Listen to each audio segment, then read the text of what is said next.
Chers téléspectateurs de Gabon Première, bonjour. Vous êtes à Orateur Bantou, votre grand rendez-vous.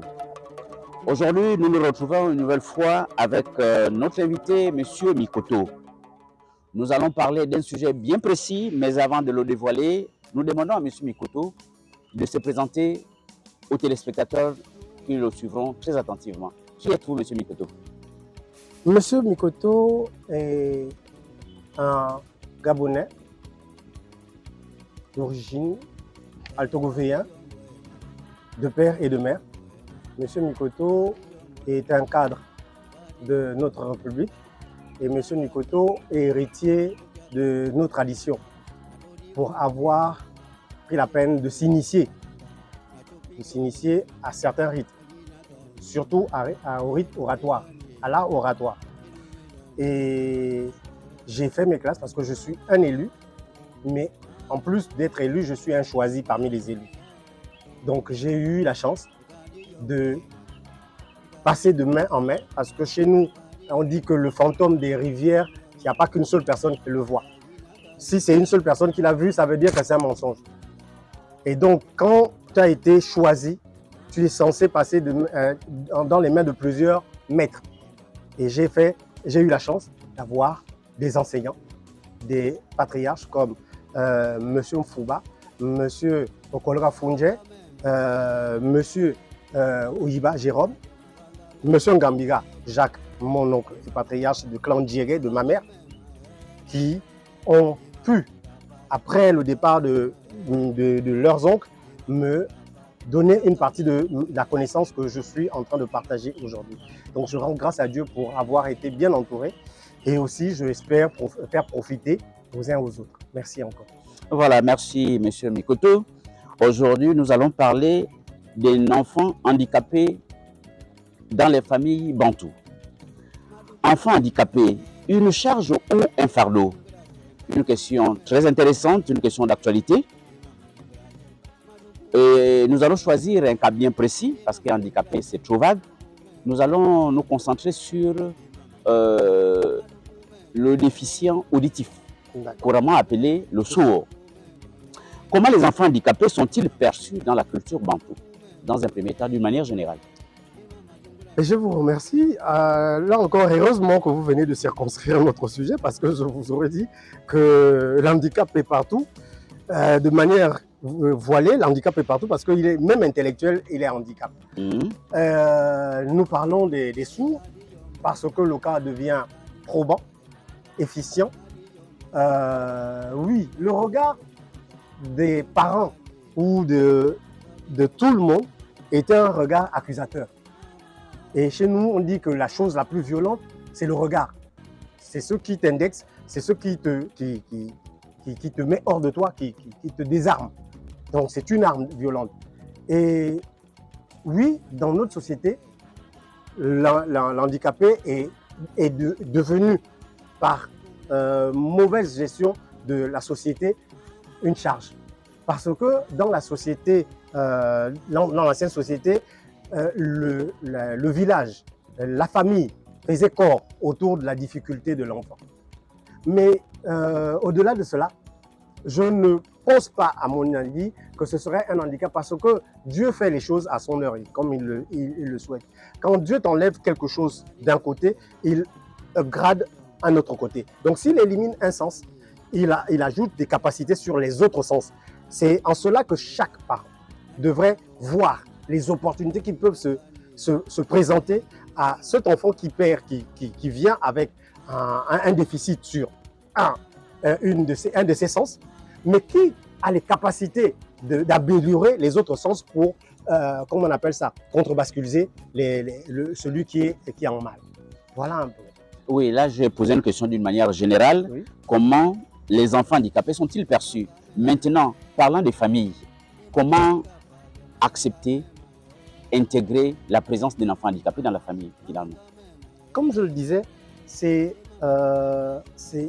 l'ignorance qui fait que les gens perçoivent les choses comme des difficultés ou des lourdeurs. Un enfant sourd n'a que cet élément-là qui ne marche pas, qui ne permet pas cette forme de communication. Mais on crée une autre forme de communication qui permet à cet enfant de s'épanouir et donc d'avancer dans la société. Après, les parents ne doivent pas s'attarder sur le qu'en dira-t-on. Ils sont les premiers boucliers, c'est leur bien. Le plus précieux, c'est leur enfant, c'est leur progéniture. Ils doivent l'encadrer d'amour et essayer au mieux de relever, ça veut dire que de faire oublier cet handicap par les autres capacités qu'il met en valeur. Parce qu'il développe plus d'intérêt que celui qui a tous ses sens. Voilà. Oui, et contrairement à la réalité de tous les jours, je voudrais quand même reposer cette question.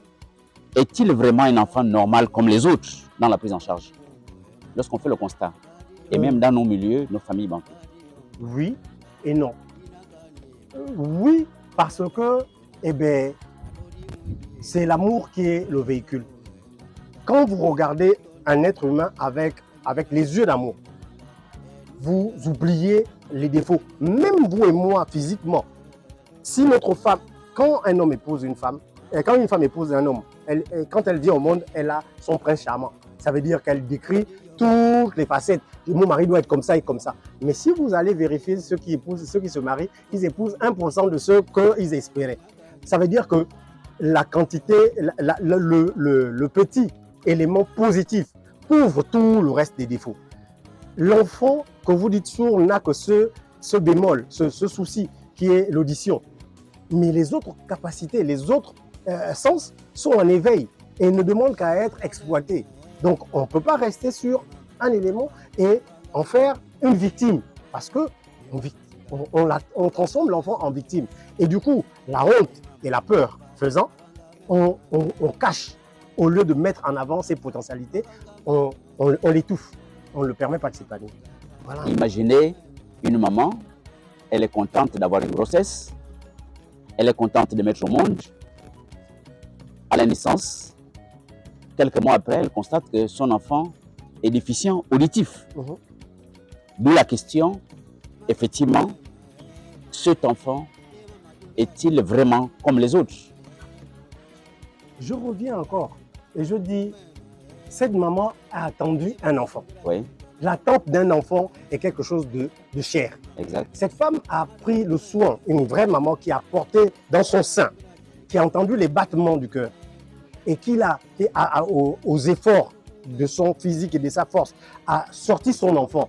Je vous promets que ce que certains appellent les enfants précieux, c'est les enfants tant attendus, avec ses défauts ou sans ses défauts. J'ai une anecdote d'une amie de ma femme qui a eu les enfants à près de 40 ans. Elle ne les espérait plus. Mais quand l'enfant est venu, il y avait des risques d'autisme. Elle n'a jamais désespéré. C'est son enfant. Et elle se bat corps et âme parce qu'en réalité, la volonté d'avoir est plus grande que le petit détail. Ça aurait été un doigt, ça aurait été ceci, mais ça reste ce que tu as désiré et que Dieu te donne. Et Dieu sait pourquoi il te le donne avec cet élément-là. Mais il y a d'autres en plus. Donc je pense que c'est un enfant normal, mais un enfant normal dans la manière de prendre. Il faut la manière de gérer la situation. C'est un choc parce qu'on le voulait complet. Quand je dis complet, entreprise, dans tous les sens. Et là, il y a un sens manquant, mais qui peut être comblé avec un petit effort. Donc du coup, la difficulté serait le petit effort fait sur les autres. Ça veut dire qu'un effort sur soi-même. Mais même un enfant bien portant avec 4 membres, eh bien, si son école n'est pas bonne, tu es mal. Donc, ce n'est pas tant le sens, mais c'est les efforts qu'on fait pour accompagner l'enfant. Et c'est ce qui nous manque actuellement. Voilà, parce que là, je reviens toujours sur la prise en charge. Parfois, on remarque une différence. S'il faut scolariser un enfant dit normal et un enfant handicapé, vous remarquerez certains parents sont réticents. En sorte, mettre d'abord les uns de façon prioritaire et les autres après, sinon pas. Oui, ça encore, c'est encore un fait de société. Ouais. De nos jours, les technologies ont avancé. Effectivement. Avant, on avait ces difficultés-là parce qu'on savait que dans la circonscription, dans le secteur où on est, il n'y a pas d'hôpitaux, il n'y a pas de suivi, mais on a des gardes, comment on appelle ça, des spécialistes pour Et on a la technologie qui permet de dépasser. Donc, il y a espoir. La difficulté avant, c'était le manque d'espoir. Il n'y avait pas d'espoir. On ne voyait pas l'horizon. Mais aujourd'hui, avec tout ce qui se fait, je pense que la vision est plus claire. On donne à chacun sa chance. Et chaque enfant, avec ses capacités, va s'en sortir. Voilà. Et M. Mikoto, pour revenir un peu à une autre réalité, toujours dans la réalité, parce que en parler, c'est une chose, mais vivre, c'est aussi une autre chose. Oui.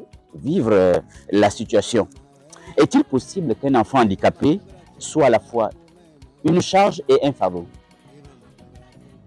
Oui. Vous voyez la différence? Oui, je vois. Voilà. Je vois. Mais chaque chose est faite dans le temps.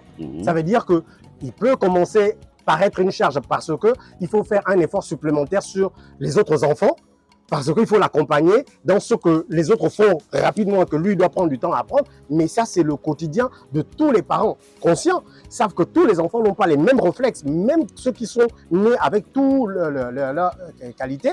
Il y en a qui sont lents à la détente. Il faut accompagner chaque enfant à son rythme. Donc celui-là, pas moins que les autres, il a ses limites, mais qu'on connaît et qu'on doit accompagner. Donc, au début, avec la prise de connaissance de la difficulté qui va arriver, ça, c'est une charge, même une charge émotionnelle.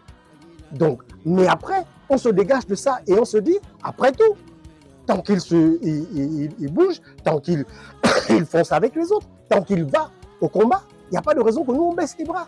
Donc, à la fin, j'ai connu dans ma vie, j'ai connu un frère qui était handicapé, mais moteur, qui était vraiment sur une chaise roulante, mais qui est devenu avocat. Je ne sais pas où juge, je ne sais plus ce qu'il est, mais si ses parents avaient vu les choses comme ça en se disant, il ne part pas à l'école, il ne serait pas devenu ce qu'il est devenu.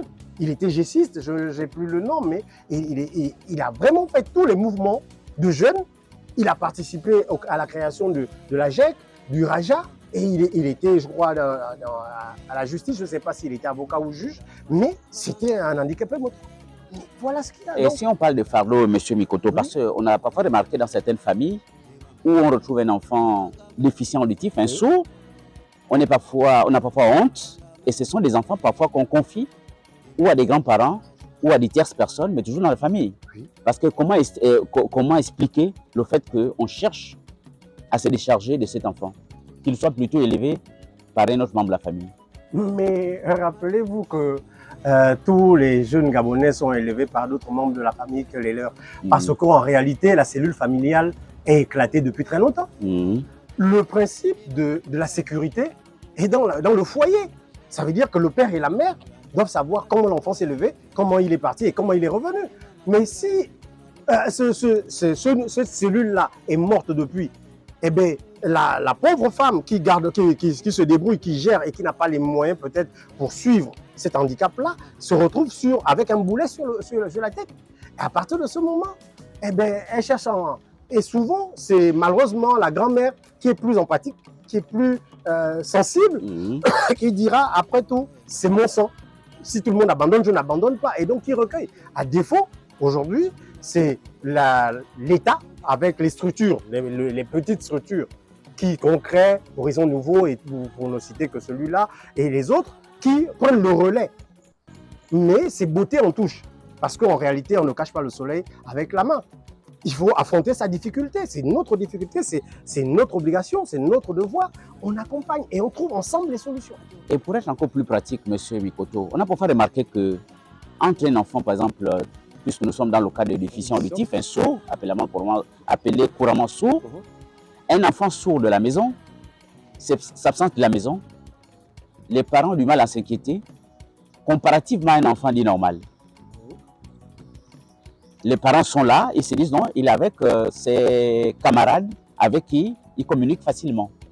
Regardez l'appréciation, la différence de comportement. Mais le parent ne s'inquiète pas. C'est faire l'autruche. C'est faire l'autruche. Si je ne le vois pas, tout va bien. C'est faire l'autruche, c'est beauté en touche. Comme je disais, c'est faire l'autruche. Ça veut dire que si mon problème ne se met pas devant moi, alors je n'ai pas de problème. Et donc, on trouve l'excuse en le laissant vagabonder. Mais en réalité, c'est nous qui sommes fautifs. L'enfant n'a rien à voir. Après, s'il part, c'est parce que là où il va, il se sent plus aimé. Tout est question d'amour.